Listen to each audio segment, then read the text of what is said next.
విశాఖ పశ్చిమ నియోజకవర్గం అభ్యర్థి ఆడారి ఆనంద్ కుమార్ నామినేషన్ దాఖలు చేశారు. మొదట నూకాలమ్మ వారికి ప్రత్యేక పూజలు చేసి భారీ ర్యాలీగా బయలుదేరి నామినేషన్ వేశారు. సీఎం జగన్ ఆశీస్సులతో పశ్చిమ నియోజకవర్గం అభ్యర్థిగా ఆడారి ఆనంద్ కుమార్ నామినేషన్ వేశారని ఎంపీ వైవి సుబ్బారెడ్డి అన్నారు. నియోజకవర్గంలో అత్యంత ప్రసిద్ధి చెందిన నూకాలమ్మ వారి ఆశీస్సులు తీసుకోవడం ఎంతో శుభకరమని తెలిపారు. తెలుగుదేశం పార్టీ నేతలు ఓటమి భయంతోనే గుడికి తాళాలేశారని మండిపడ్డారు. దేవుడి దగ్గర కూడా రాజకీయాలేంటని ప్రశ్నించారు. ఆడారి ఆనంద్ కుమార్ మంచి మెజార్టీతో గెలవాలని అమ్మవారికి ప్రత్యేక పూజలు చేశామని తెలిపారు.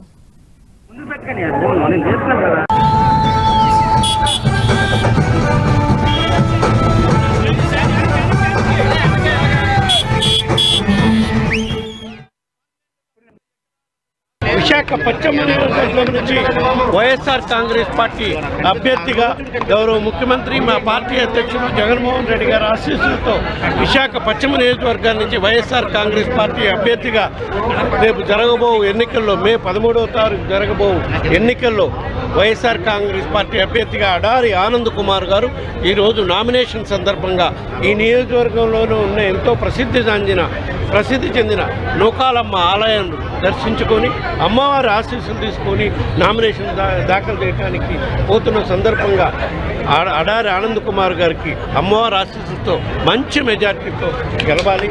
అదేవిధంగా అమ్మవారి ఆశీస్సులతో గౌరవ ముఖ్యమంత్రికి జగన్మోహన్ రెడ్డి గారు కూడా మళ్ళా ఈ రాష్ట్రానికి అమ్మవారి ఆశీస్సులతో ముఖ్యమంత్రి కావాలి. అదేవిధంగా ఇక్కడ విశాఖ పార్లమెంటు అభ్యర్థిగా ఉన్న బొత్స ఝాన్సీ గారు కూడా అమ్మవారి ఆశీస్సులతో మంచి మెజార్టీతో గెలవాలని కోరుకుంటున్నాం. ఇవన్నీ తెలుగుదేశం పార్టీ ఓటమి భయంతో ఏ విధంగా చీప్గా పాలిటిక్స్ చేస్తున్నారనే దానికి ఇక్కడ వేలాది మంది ప్రజలు వచ్చి 2 గంటల నుంచి వెయిట్ చేస్తున్నారంటే గుడి అమ్మవారి దర్శనం చేసుకోకుండా చేయాలి, ఆ విధంగా వీళ్ళని అడ్డుకోవాలి అని ఈ కార్యక్రమం దుర్మార్గపు ఆలోచనలు చేస్తున్నారంటే ఓటమి భయంతోనే. వాటర్ ప్యాకెట్లు వాటర్ బాటిల్ అన్నీ కూడా అందుబాటులో ఉంటాయి కాబట్టి మరి